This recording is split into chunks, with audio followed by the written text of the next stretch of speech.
We have Andrea Marsh and Bill Leahy, and Andrea is going to start. Andrea is with the University of Texas School of Law. She teaches a nonprofit lawyering seminar at the law school. This is her second year there, and many of you probably know her from her time prior to joining the law school. She was the founder of the Texas Fair Defense Project and served as its executive director for about 10 years. So she's been with us around this program and at this conference, in fact, for pretty much the whole time, I'm guessing. So Andrea will speak first, and then Bill Leahy is joining us from New York. Bill is the director of the Office of Indigent Legal Services for New York State. He's been there since 2011. And prior to that, he served for many years as chief counsel for the Massachusetts Committee for Public Defense Services. And that's the statewide indigent defense program for the state of Massachusetts. So he's kind of moved from one state to the other in a similar role, and in jurisdictions that have some similarities to Texas in the way they provide services. So I think he's going to have a really interesting perspective for all of us here today.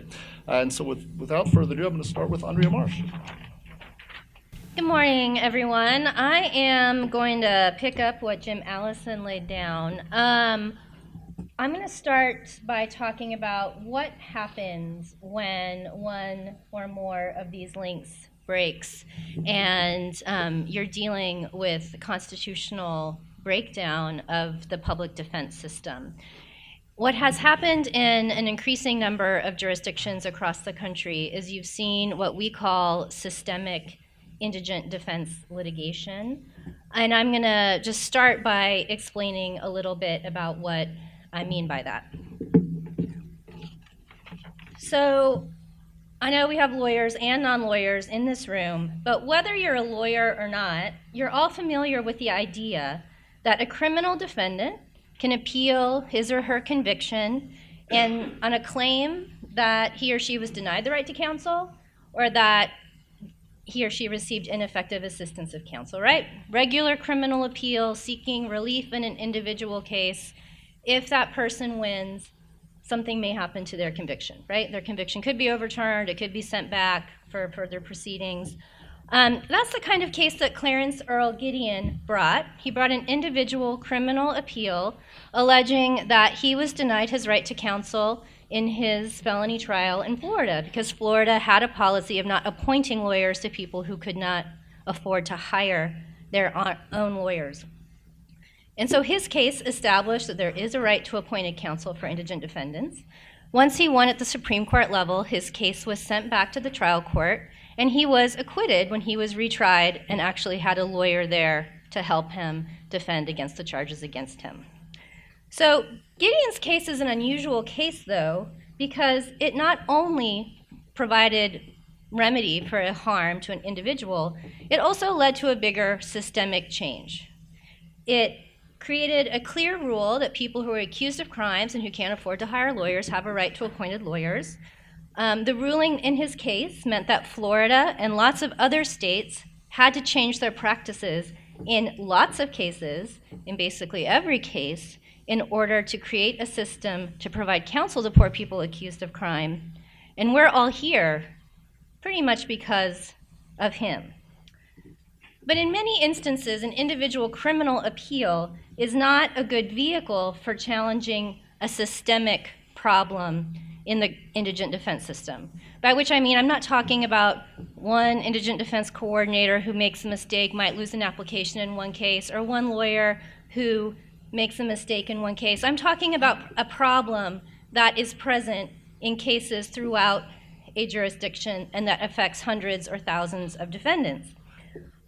So I realize that what is or is not a problem is subjective, but from this, for the sake of this, we're talking about things that a criminal defendant perceives as a problem. So if you have lots of people whose constitutional right to counsel is being violated in individual cases, criminal appeals, you can't join them all together. They can't unite all their claims together and bring like a class action criminal appeal. That doesn't exist. Or in a criminal appeal based on a claim of ineffective assistance of counsel, sometimes even if a court finds that there was bad lawyering, lawyers' performance did not meet professional standards, the conviction might still stand, right, because they found there was no harm. So there are lots of reasons why in an individual criminal appeal, a person is going to have a hard time tackling a systemic problem. So because of this, because of the limitations of criminal appeals as a vehicle for tackling systemic problems, criminal defendants and civil rights lawyers across the country have started to bring civil rights claims related to violations of the right to counsel. And in these cases, they are seeking systemic relief. They are trying to change policies, whether those are local policies or state policies that are going to affect the whole public defense system. The reason they're able to do this is because the right to counsel is not a statutory right. I mean, it's in the statute, but that's not really where it started. It's not a common law right. It's a constitutional right. It's a civil right that every person who's charged with a crime in U.S. courts has. They have a right to appoint a lawyer if they are too poor to hire a lawyer. And so you can bring these claims under federal civil rights statutes that allow people to challenge constitutional violations that affect them. And so these are the types of cases that I'm going to talk about today, not individual criminal appeals, but civil rights cases that are seeking systemic change to public defense policies. So we have had some of these suits in Texas, and when I was at the Fair Defense Project, I was involved in these suits in Texas, so full disclosure, right? I was the lawyer in the next two cases I'm going to talk about. And so we have some experience of what these cases look like in Texas. The first systemic indigent defense case that we had in Texas was Roth Gary versus Gillespie County. The systemic problem that I saw that we were trying to deal with in that case was long delays in appointment of counsel prior to indictment. So with the Fair Defense Act, the Fair Defense Act requires much quicker appointment of counsel than we saw in lots of places before the FDA passed in 2001. As counties were implementing the Fair Defense Act, most of them took steps to tighten up the process for how they were appointing lawyers to people who were still in jail. So instead of sitting in jail 9 months without a lawyer, people were sitting in jail a period of days or maybe a week without a lawyer. But you didn't see those changes immediately in cases involving people who were released on bail. So I would go to counties and I would be like, well, you look like you're doing a good job with the jail cases. Why are these people why are the people on bail still waiting 9 or 10 months to get a lawyer? And I would often receive the response where they said, well, we don't have to. The law doesn't require us to appoint lawyers in these cases until a person is indicted. And in many counties, that can take a long time. So I didn't think that was what the law required. And then I met Walt Roth Gary. Walt Roth Gary was charged with being a felon in possession of a firearm. He did post bail. And because he posted bail, the county refused to give him a lawyer for a period of 6 months. He wasn't a felon. It was a paperwork mistake. He kept trying to tell people that. No one would listen to him. He lost his job. He lost his house. They lost their health insurance. And when he finally got a lawyer 6 months later, they were able to clear it all up. It was a mistake. The case went away. But in the meantime, because of that delay in getting access to representation, his life, lots of bad things happened to him in his life because he could not quickly establish his innocence, even though he was, in fact, innocent of being a felon in possession of a firearm. So Walt came to me, and he's like, this is what happened to me. I think it's wrong. And I'm like, well, I think that's wrong, and I think it's happening to lots of people because I'm seeing lots of cases where counties are waiting a long time and if someone's out on bail.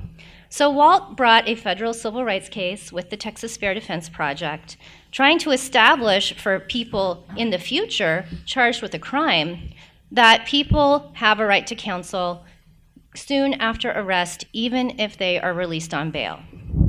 His case went all the way to the Supreme Court, the United States Supreme Court. The United States Supreme Court agreed with Walt.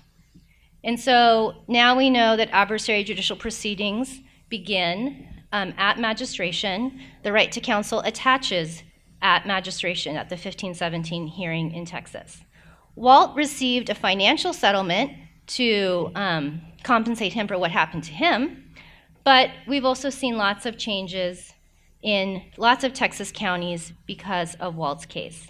And that's kind of what makes his case have systemic impact beyond his individual case. And this was a civil rights case. It wasn't a criminal appeal. The next case that we had in Texas is Heckman versus Williamson County. The problem that that case was designed to address is the fact that it was a misdemeanor court that had a large number of uncounseled guilty pleas. In fact, at the time the suit was filed, only 6% of misdemeanor defendants in Williamson County were represented by appointed counsel. When we looked into what was happening, why were the appointment lawyer numbers so low, when people would come to us with their individual cases of not being able to get a lawyer, we tried to figure out what happened. The jail would often refuse to accept requests for appointed counsel when people in custody tried to submit them. There were mass plea colloquies of uncounseled defendants where 100 people would show up in court, 100 people would leave with the conviction by the end of the day.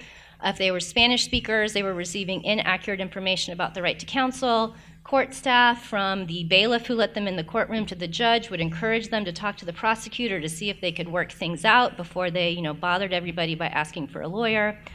And when people did ask for a lawyer, unless they were visibly disabled, their requests were often denied. You look like you can work. Why aren't you working? Go get a job, and we can come back to this later. So this case was brought by a class of people who were facing criminal charges. They weren't convicted yet, and they're like, we are in imminent fear that our right to counsel is going to be violated. We're going to have to go to court. We won't have a lawyer's assistance, and we're going to be convicted under these procedures that we think are unfair. The case spent a lot of time in the appellate courts where we were just fighting about, can pretrial criminal defendants raise this kind of claim? Can they sue the county, and can they sue the judges trying to solve this problem when they haven't been convicted of anything yet? Now, these pretrial criminal defendants weren't seeking money. They were seeking injunctive relief. That means they just wanted the county to change what it was doing and give them lawyers if they couldn't afford to hire a lawyer on their own. The case eventually went to the Texas Supreme Court, which said that pretrial criminal defendants can bring these types of claims. They have standing. By this point, the class plaintiffs' claims had already resulted in a conviction, right? Their individual criminal cases were not stayed for the years it took this case to reach the Texas Supreme Court. The Texas Supreme Court said they still have standing to bring this claim because this is still happening to other people in that county. So after that happened, the case settled. The county agreed to change many of its practices. And over the course of time, the appointment rate increased from 6% to, at the time of settlement, it was around 33%. And now the appointment rate in Williamson County is at 52%. That's thousands of people in that county who weren't getting lawyers before and who are now. So that case wasn't designed to affect the individual criminal case of any of those people. They were convicted while the case was still pending, but they were seeking changes to the system because they didn't think the system was fair. Texas is not the only state where this kind of systemic litigation has been brought. This is a map that shows every state where the Sixth Amendment Center says a systemic indigent defense case has been brought. I think this is actually a pretty conservative map because this doesn't include states like Kentucky and Florida where the public defender has brought suits saying that they have too many cases, they can't provide effective representation to all of the cases that are being assigned to them. In some of these states, the litigation was brought against an individual county. In some of these states, the civil rights lawyer sued the entire state, saying that the state's public defense system was constitutionally flawed. In most instances, courts have allowed these cases to proceed. So they're saying that yes, you can raise as a civil rights claim systemic right to counsel violations. A lot of times the litigation in these cases is just, can you sue the government for this, right? Once that is established, the merits issues are resolved in consent decrees or settlements, or they're kicked back to the political process. But in the courts, a lot of the fight has been about just, can you sue the governor? Can you sue judges over these types of systemic constitutional violations? So the types of problems these cases are trying to solve tend to fall into two major buckets. One is denial of counsel at a systemic level, and the second bucket is what's called constructive denial of counsel at the systemic level. Denial just means no lawyer at all. Whether it is a case like Heckman, where people did not have lawyers up through the point of conviction. It can also be cases where people are systemically denied counsel during certain periods of time or for certain proceedings. So it could be like Walt's case, where he was denied counsel during an extended period of pretrial investigation, or really just pretrial hanging out. Or it could be denial of counsel at a proceeding like at the initial bail hearing. There's been lots of litigation in the country about failure to provide counsel at the initial bail hearing, which is similar to the type of hearing that occurs at magistration in Texas. A constructive denial of counsel claim is when a county or jurisdiction is giving people lawyers, but the claim is that the representation provided by these lawyers is so inadequate that you may as well not give them a lawyer at all.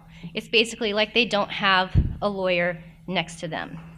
The earliest examples of a constructive denial suit involves contract defender systems, where civil rights lawyers were able to go in and say, oh, this guy has like 800 cases. There's no way that any lawyer can provide effective representation in 800 cases a year. He's meeting with each person for 10 minutes. He's not talking to people before the proceeding where they plead guilty.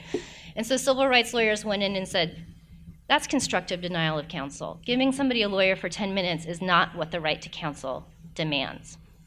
What you've seen most recently are cases where people sue the state government, and often the governor, raising similar claims about overload and lack of funding, too many cases given to too few lawyers who aren't paid enough. But they also raise issues like inadequate access to investigative services, inadequate overhead space, support, access to legal research, things like that. And they tie all of those deprivations together by saying, the reason the situation is like this is you aren't giving us enough money to run these systems. There is no way to provide constitutional representation with the amount of money you're giving us. And they are ultimately seeking a political solution where the state comes forward and funds indigent criminal defense at a level that allows for real representation and not just a body standing next to people while they go through a conveyor belt of guilty pleas. I'm going to go through just a couple of these cases briefly so you can sort of see what types of issues were raised. The first case I'm going to talk about was in Washington State. It was Wilbur v. City of Mount Vernon. It was a class action case brought against two cities in Washington State, alleging systemic deprivation of assistance of counsel. They had contract lawyers in those jurisdictions. The contract lawyers were closing approximately 1,000 misdemeanor cases per year. They were spending less than 1 hour per case. They were paid about $10 per case. The cities, in their defense, on top of saying they couldn't be sued because they were cities, said that they were unaware of the caseload excessiveness. They awarded these contracts that wasn't on them to really track them, and that they didn't monitor case processing, that they were sort of relieved of their obligation once that they entered into these contracts with defense lawyers who had their own professional obligations. The court rejected the city's efforts to have the case dismissed. The court found that the cities were willfully blind to the meet and plead system that their contracts with these lawyers created. Excuse me, and it stated that an informed informational relationship between counsel and the indigent defendant was not possible under a system where someone was handling this many cases per year. It prevented the clients from having meaningful input to their defense. It made investigation impossible. It made mental health screenings impossible. It made it difficult for clients to receive information on how convictions would affect their immigration status. And it prevented meaningful consultation about the consequences of guilty pleas. In sum, the court held that mere appointment of counsel was not enough under the Constitution to satisfy the city's obligation to provide counsel in these cases. and that the representation must be meaningful, and that the cities were liable for failing to create a system that was meaningful. The next case I want to discuss is in Pennsylvania. It's Curran v. Luzerne County. In 2012, the ACLU and the public defender joined together in a class action lawsuit alleging that the county's chronic underfunding of the public defender's office led to constructive denial of counsel on a systemic basis. So they just had too many cases, not enough resources to do what they needed to do for their clients with the amount of money they were provided. The case was initially dismissed, but on appeal, the Pennsylvania Supreme Court said that the defender does have the right to bring this kind of suit, that they can pursue the claim that they were inadequately funded to perform the tasks that were assigned to them, and the suit was able to proceed. And the last case from another jurisdiction I want to talk about is Allen v. Edwards. This is Louisiana. This is the most recent case. There isn't a ruling in this case yet, but it is a case against the state of Louisiana and against the state's public defender board, Louisiana's analog to the Indigent Defense Commission, alleging that the commission and the state are failing to create an effective statewide public defense system. Louisiana is a state that, like Texas, funds a lot of its public defense system through fees on conviction. Those fees are inadequate to fund what's required under the Constitution in terms of public defense. And you have, again, counties where people don't have lawyers, where they are waiting a long time to get lawyers, where there are mass pleas so that even people who have lawyers are only meeting their lawyer for about 5 or 10 minutes in court with hundreds of other people. And there is no independent investigation of the case. There's no private counseling. Again, just mass pleas, hundreds of people at a time. So this is a case where, like many of these cases, it's really designed to help prompt a political solution to a political problem. The plaintiffs in Allen v. Edwards know that the court cannot order the legislature to adequately fund public defense. Instead, they are seeking a declaration that the current system is not meeting constitutional standards so that they can put the problem squarely in front of the legislature and create pressure on the legislature to deal with that problem in a way that the legislature has not so far chosen to deal with its obligation to adequately fund indigent defense. That brings us back to Texas.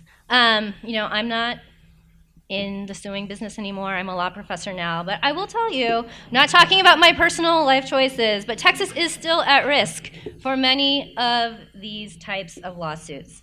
We've already seen denial of counsel lawsuits here, and after the Heckman case, if we still have counties with really low appointment rates, we know, based on that Texas Supreme Court precedent, a class of defendants can bring a case like that. We have hundreds of counties, almost all of our counties, that fail to provide counsel at initial bail hearings. And those claims have been successful in other states. And now with caseload reporting, we can see counties where defense lawyers are overloaded, and we can see the jurisdictions in which those overloaded attorneys are clustered. And those are the kind of circumstances that have supported constructive denial of counsel litigation in other states. But again, systemic indigent defense litigation it's political litigation. It's trying to improve political conditions for a certain outcome. And so even if you win, it's just the beginning of that political conversation. If the Allen v. Edwards plaintiffs win in Louisiana, it just gets them back in the legislature in a better position than they were in the last legislative session. Changing court cultures and improving the state's funding mechanism is something that takes years to achieve. A court can't wave its magic wand and achieve that, even if these plaintiffs win. And so now we are going to talk to somebody who is in a state where the plaintiffs did win, and they are now working through the political implications of what it means to try to deal with the declaration that a state was not meeting its constitutional obligations, what happens next?